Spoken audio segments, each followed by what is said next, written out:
British schools teach money wrong. They teach kids Pythagoras' theorem, and yet they don't teach kids how to make, save, and invest their money. They don't even teach basic money management principles. Worse than that, they teach us in this world that it's the rich versus the poor. It's shocking today how many intelligent adults believe this and how many students you see at universities with F capitalism stickers on their MacBook Pros. The issue, I believe, is that we as a society look at money wrong. We think of wealth and money as something that is inherently limited and that the entire economy is just one big pie and some people have bigger slices than others. But when you think about it, you realize that this is wrong.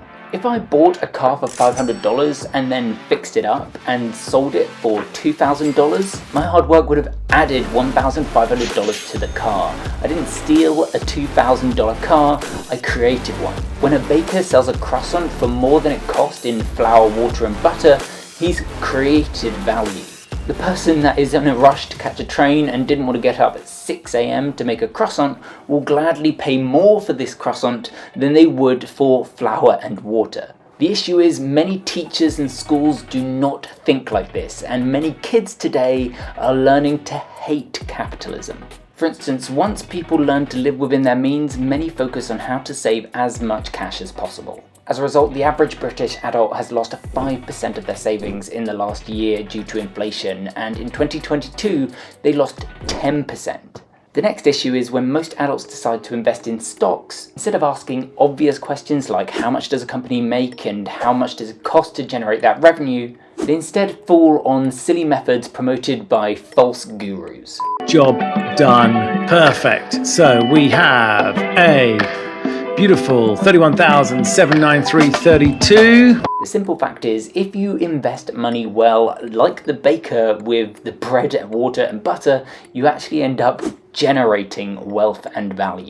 So you caught me in my den. All my bikes are all in here. Let's say the baker is doing well and wants to open up a second shop, so you give him money in exchange for a share of the future profits, if there are any. Thanks to this money that you have invested in his business, a shop now exists where it might have taken years for it to have existed before. You have helped create value where there was none. On a bigger scale, the stock market enables millions of people to pull together money to invest in projects that are so much bigger than what they could have achieved alone, allowing all of us to generate a hell of a lot more value than was ever possible in the past. Ultimately, guys, the lesson I want you to take away from this and what I wish they would teach in schools is that wealth is not taken, it's created. While hoarding some cash for a rainy day is an excellent idea, it has its limits. And hoarding cash certainly won't help you become financially free, and it will actually mean that you are losing money due to inflation. Finally, it's important to remember that investing your money doesn't just generate wealth for you,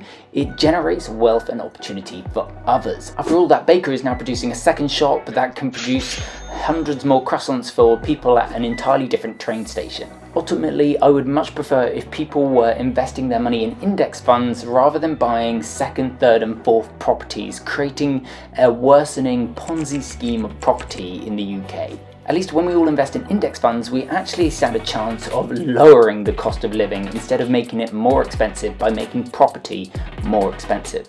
If you want to do additional research as to what you should be investing in and how to value stocks so that you aren't taking on as much risk, please feel free to read the books in my description. And if you really want to be rich, you've got to do this.